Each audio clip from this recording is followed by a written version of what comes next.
record on this computer.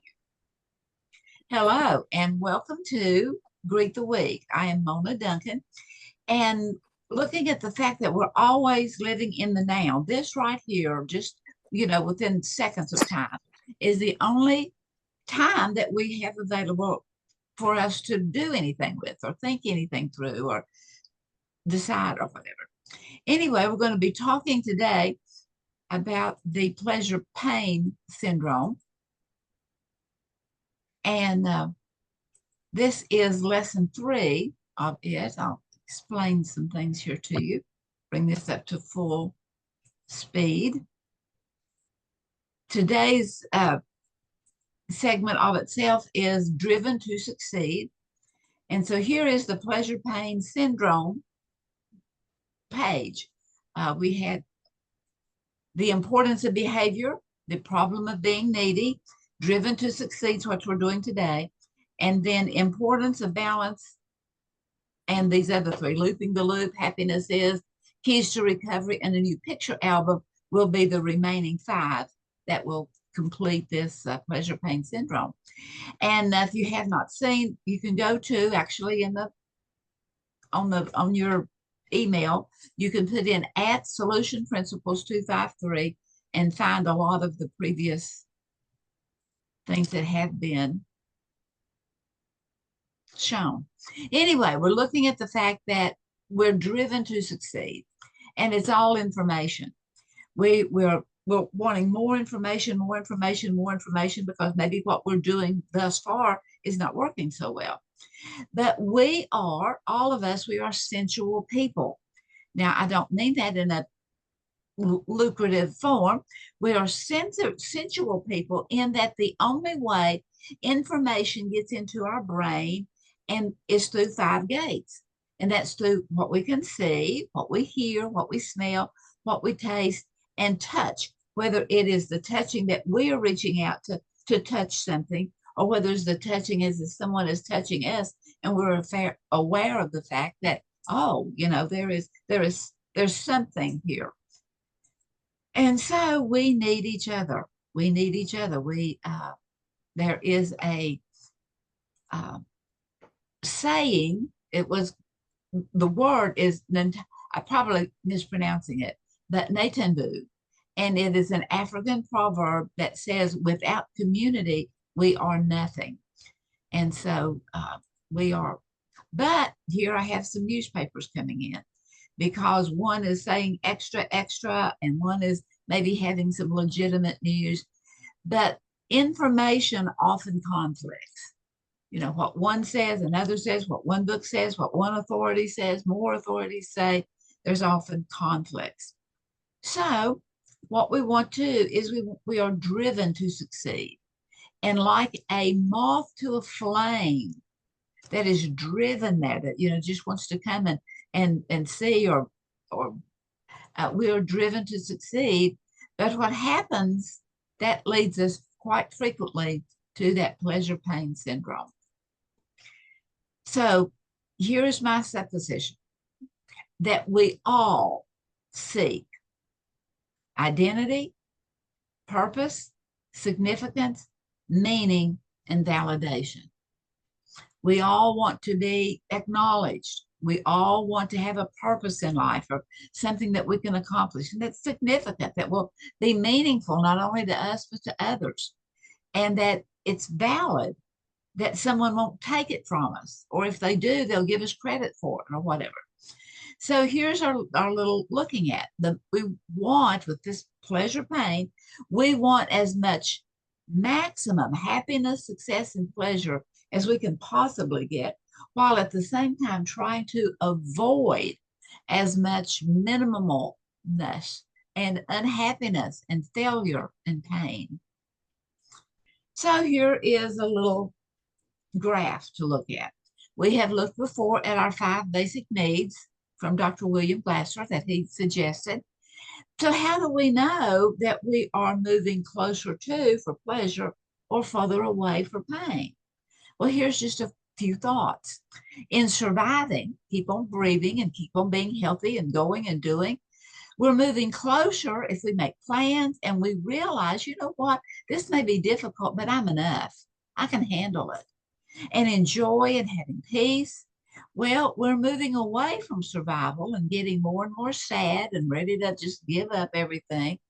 If we are living in fear and we're just paranoid about what someone's saying or what they're doing or what they're going to do, and we feel isolated and we begin to hoard stuff because we need this, we're so needy. Well, another need that we have is to love and belong. And we know that we are getting further away from that and it's causing more pain in us when we go with more and more solitude. Now, that's not saying that being alone is moving away in and of itself, but the more we do that, the more solid in solitude we keep ourselves. And we're absent. We won't do things and we become addicted and we hang out with gangs as though they really know what we need, and yet we maybe get frustrated with them and everything. But we're becoming closer to loving and belonging as we can communicate with others, as we can connect, even if it's just a smile going up and down the aisle in the grocery store or at work. And then compassion, having compassion. Well, power. What is power? It's the ability to do, it's the ability to overcome. Well, maybe we're going further away and becoming more painful if we dominate my way or my way, or we argue or fight. I don't know why this thing is choosing to. Maybe I have it on timing. I'll try to hold it down. We're getting closer as we learn and listen and share and accomplish, having fun, which is very, very important. Well, we may think we're having fun when we tease and joke and ridicule and complain, but you know what? It's very painful to others and it becomes painful to ourselves, especially as others begin to ignore us out of or leave us alone. Or but we can become, we're moving closer. We can become more, have more pleasures. We laugh and learn and be surprised by surprises and learn satisfaction. And then freedom, freedom, freedom, freedom. It's making choices. It's discovering new things. It's making decisions and seeing how they work and how they can work better and how we can make changes. But we're moving away from being free as we begin to blame others, as we begin to withdraw because my idea is the only way there is. As we begin to forget, we begin to stagnate. So sometimes in this pleasure pain syndrome and in the being driven to succeed, we begin to behave as a big wheel. That we want to, so here we are in our behavior car, which we've looked at the tires and so forth that they mean thinking and doing and being and physiology. But in it, we want to be effective control because we're a big wheel. And in effective control, we want to be responsible. We want to be have an appropriate attitude. We want to be happy and pain-free. But what happens all too often is we're looking back. We're looking back, but yeah, we're going forward. And there's a smile on our face, but looking back may not have so much of a smile.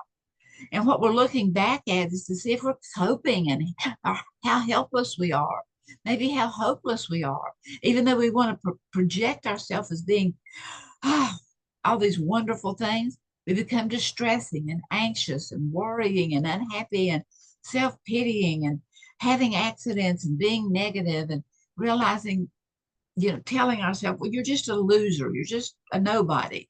And I'm not enough. I'm not enough.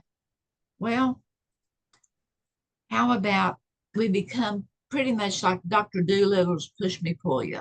He didn't know what to do. He was being pushed and he was being pulled and he was being pushed and he was being pulled. And often we work against our own best interest. And instead of being effective, we become coping. We get to where we're just coping, just kind of getting along. And sometimes not even that. So here, the pleasure pain syndrome. We loop the loop again and again and again, searching for as much pleasure and success as possible while avoiding as much pain and failure as possible. And from our childhood on, we have a tendency, sometimes when, our first, I do it. And so I'll do it, I'll do it, I'll do it. And we're happy about it because we're doing it. But you know what? Even as a kid, and definitely as we begin to grow up, we are just burdened down. We've done too much. We have too much against us. And so we want a quick fix, and which maybe might bring some short time pleasure. And so we kind of look, we're who we are today, growing adults, working, being productive, maybe a short nap, or a little bit of food, or maybe if there's just some little drug we can take that'll just kind of be a really a good pick me up. And then, or maybe, sipping some alcohol or going shopping or gambling or being entertained somehow, whether by TV or something else. And so we have a tendency to want those quick fixes, but what happens is they become an illusion and it leads us to long term pain. So the pleasure pain syndrome. The weaker we are, the less options we have. The problem with pleasure, which is also seeking for rewards, or pain, which is punishment, is that they give the individual a false sense of being in control. Maybe you can look back in history, but asking old Bernie Madoff, ask the death row inmates, ask lawyers, ask court judges, ask yourself. Negative pleasure, which hurts, leads to pain. And what you cannot hurt someone else without hurting you. And you hurt you, you also hurt others. So we cannot have any of that negative pleasure, which hurts, getting somebody's goat, leads to pain. Whereas with positive pain, ouch, that hurt, I'm bleeding, I can hardly gasp for breath, that it leads to pleasure because it helps us to heal in the midst of that pain. To realize, maybe you don't know what you're talking about. Maybe I haven't explained it well. Maybe. But having that positive pain. So you want an example of this? Well, here it is. I had many I could give, but this is one of my favorite ones. And it is looking at a role play that Mike Fulkerson did several years ago. And he was a social worker that was working with a rebellious teen that her mom forced her to go into counseling. So let's do the math and learn what was going on with those. So the teen comes in and she is quite defiant. And the Mike, um, the worker, welcomes her and says, how may I help you? What can I do for you? What brings you in today? And so she begins to tell about mom's demands.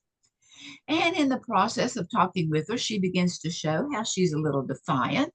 That yes, you're right. I don't always put away into savings what mom tells me to when I get my allowance. And yes, maybe yes, I do. I leave the house at night.